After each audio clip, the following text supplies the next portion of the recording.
Hey everyone, in today's video, I will be showing you how to perform Mercy's Superjump tech. I've been asked a few times before how I'm able to pull it off so consistently in games, and since I don't see too many guides covering this topic, I figure I can make my own guide. It is, in my opinion, a very important thing to learn while playing Mercy, as it gives you more mobility and escape options that will help you stay alive more.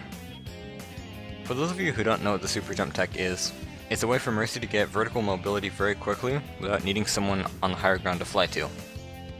So for example, let's say I want to get up there, but as you can see, there's nobody for me to fly to. Well, all it takes is one super jump and you can get up there yourself.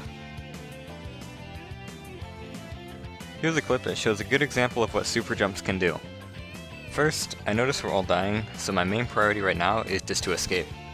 I use our Reinhardt's corpse to super jump to the high ground, and then I make my way up by flying to our tracer. I notice our tracer's going in, but I am indecisive about going in with her, and by the time I decide, it's too late and I end up out of range of her. Thankfully, I notice our tracer blinked over to the right side, allowing me to fly to her and heal her up. I then do a second, shorter super jump to reposition myself on the higher ground away from the enemy team. And then I notice their tracer is trying to flank me. I get off the high ground and stay near our Rhine, but then he dies. I use his corpse again to super jump to the high ground, and then I quickly fly over to our Roadhog at main to damage boost him. Our Tracer gets a double kill with Pulse Bomb, our Hog gets 2 more, I resurrect our Rhine, and this fight is ours. If I didn't know how to super jump, I would have died during this clip, no doubt.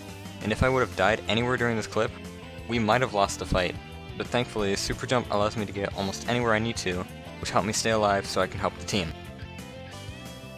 So now you've seen examples of what the super jump can do, it's time for the part where I explain how you can do it yourself. It's time for the moment you've been waiting for.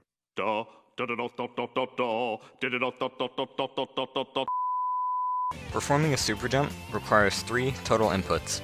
They must be pressed in the following order, otherwise your super jump will not work.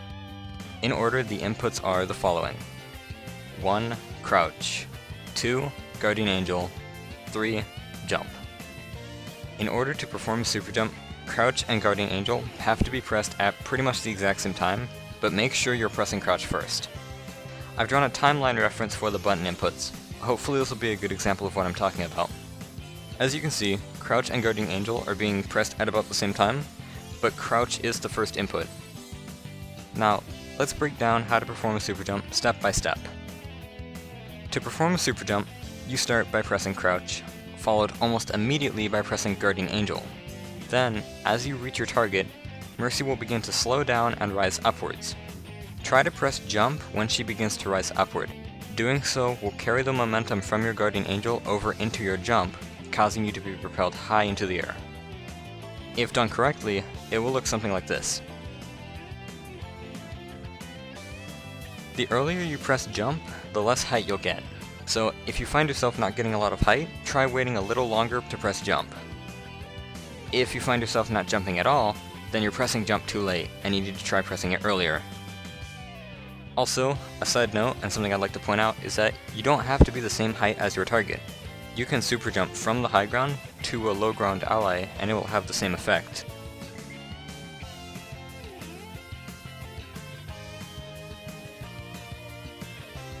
Knowing how to super jump is great, but knowing when to super jump is another thing. I actually recommend you try to avoid making a habit out of super jumping constantly, as this can actually hurt you the higher you go in ranks. This is because higher ranks punish much quicker than lower ranks.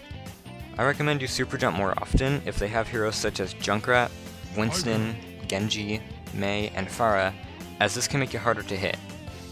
Against Pharah specifically, you don't want to stay in the air too long, as Mercy's movements are normally very predictable when she's using her angelic descent. Try to fly to a lower ground target as soon as possible to keep your movements quick and unpredictable. On the other hand, if they have heroes such as McCree, Soldier 76, Hanzo, Widowmaker, Bastion, and Ashe, then I recommend super jumping much less, as these heroes can shut you down fast. And try to avoid super jumping altogether if you think they have ults like Deadeye, Tactical Visor, or Bob, as these can shut you down even faster. But super jump can also be used to dodge ults like Riptire, Graviton Surge, Earth Shatter, Dragon Strike, and even Dragon Blade. You probably won't execute it flawlessly the first time, and it might take some time to get down, but knowing how to do it is the first step to mastering it. So all in all, while Superjump has many positives, it also has negatives, but learning when to Superjump at the right time can sometimes be just what you need to stay alive and even win the game. And that's about it for this video. I hope you enjoyed this guide, and if it helped you out, please be sure to give the video a like. I'm planning to upload more Overwatch related guides, videos, and montages, so if you're interested, feel free to subscribe. For now though, I'd like to thank you all for watching, and hope you all have a good night.